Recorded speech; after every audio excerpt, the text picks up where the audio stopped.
Thanks so much for joining us here at noon. I'm Brooke Hash. Vice President Kamala Harris's VP pick for the November tickets no longer a mystery.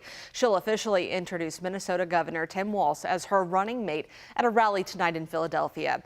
ABC's Christiane Cordero has the details from Washington. Vice President Kamala Harris poised to pick Minnesota Governor Tim Walz as her running mate. The anticipated pick made quickly in the 2 weeks since Biden dropped out, now thrusting the popular Midwestern governor into the national spotlight, seen as an attempt to appeal to voters in key Rust Belt swing states like Michigan and Wisconsin. Walz, a longtime champion of working class issues, expected to bring a down-to-earth approach to the campaign's attacks on former President Donald Trump, dubbing him and running mate J.D. Vance as weird in a recent TV appearance. You do not need your elected officials to give you a sermon, but they should try and live one. And these guys are weird on how they frame it. Harris picking the governor over several other VP hopefuls. The new Democratic presidential ticket will spend the next several days crisscrossing the country, starting with Pennsylvania to Michigan to Wisconsin to North Carolina. Scheduled to follow up at each of those stops, Republican vice presidential nominee Senator J.D. Vance, holding events in rebuttal. Privately, the Trump-Vance campaign has revealed Harris is a tougher opponent than President Joe Biden.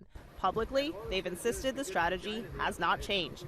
Trump, who has repeatedly attacked Biden's intelligence, is shifting the same rhetoric to Harris and her running mate, whoever she chooses. I think virtually every one of them is considered better, smarter, would be a better president than her. But we can't allow her to be president. She's going to destroy our country. A source tells ABC News more than 10,000 people are expected to attend tonight's Pennsylvania rally for Harris and her new running mate. That would make this Harris's biggest campaign event yet. Christiane Cordero, ABC News, Washington. Well, thousands of students in Bullitt County returned to school today. Centered in Shepherdsville, the district has 25 schools and more than 12,000 kids. Take a look. We are inside North Bullitt High School as school is getting ready to start today. First day of class for Bullitt County schools. It is always a mixture of emotion. It always seems to be on the first day. I'm here with Christy Lynch. She's the principal out here. You see this every single year. Those students start walking in and every face tells a different story, it seems. Yes, every face tells a different story. Freshmen are wide-eyed, they're nervous, they're scared. My juniors and seniors, they're tired, but they're happy to see their friends. It's really early for them. They kind of drag in, but there's a sense of excitement. It's a sense of excitement and a sense of potential. And today is really kind of all about finding your feet, I think, as a student, making sure that you know where your classes are, yes, making sure that you're setting yourself up for success. That's really what the first day is all about. Yes, the first day is all about setting themselves for success. And you know that Nirvana song, Smells Like Teen Spirit. It smells like teen potential on the first day of school. They're nervous, they're excited, but we're setting them up for success because we're connecting them with adults in this building that they can form relationships with, from cafeteria staff to my custodial staff to my teaching staff. Every eagle, every day is our motto here. You mentioned kind of those connections being built. How important is that to establish those early on in the school year? It is imperative because relationships are everything. For our kids to be successful, they have to have a foundation and they have to have adults who are going to cheer them on. There you go. First day of school, Bullitt County. Everybody is coming back today. North Bullitt High School, those students are going to be coming in the doors. They're going to be getting themselves set for a year of potential. Smells like teen potential here inside North Bullitt High School. We'll toss it on back to you all. All right, in Bullitt County, families relying on that school bus can use the Stop Finder app to locate your stop and track your bus in real time.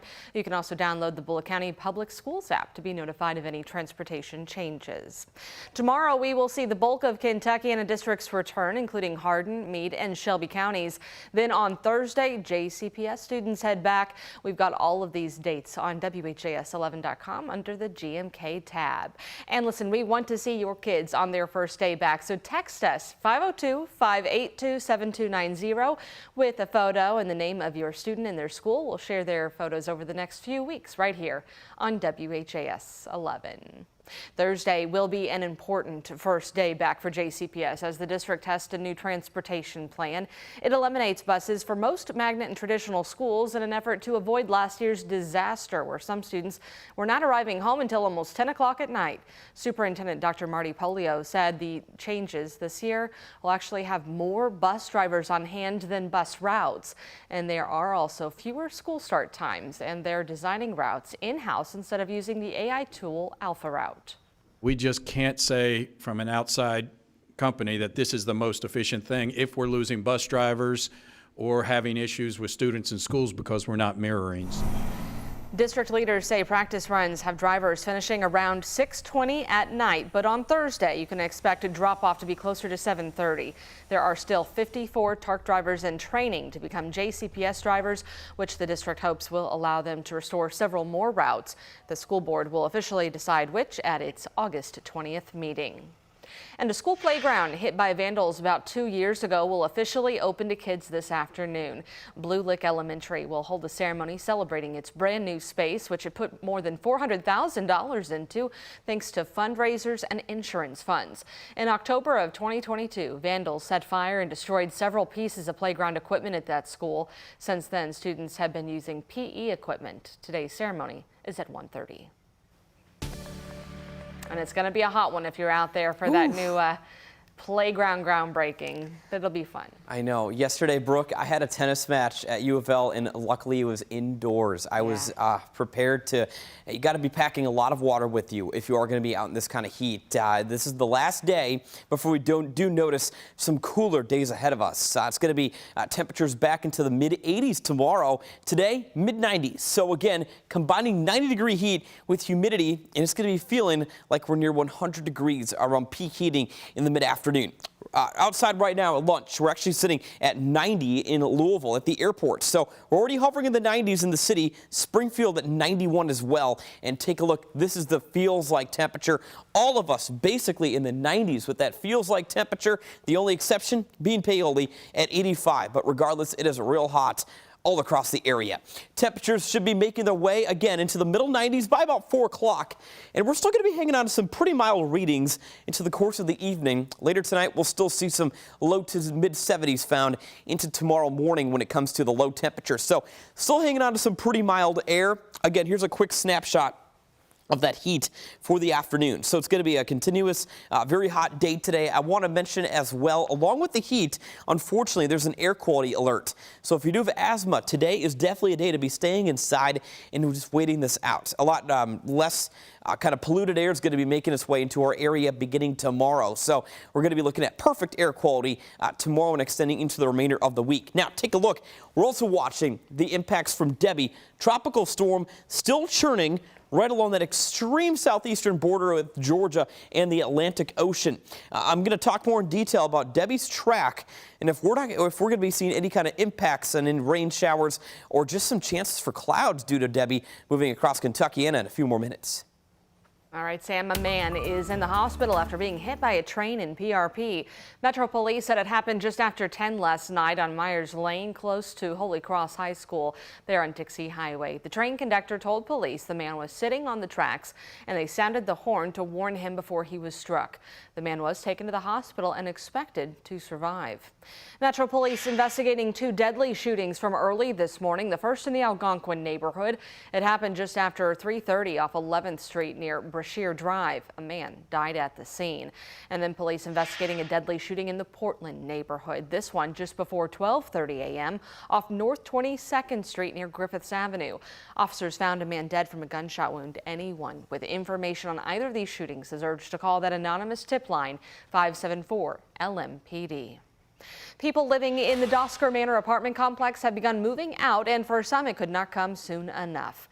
Donald Neefus is one of many Dosker Manor residents who volunteered to be relocated as Louisville Metro Housing Authority plans to demolish the 56-year-old building.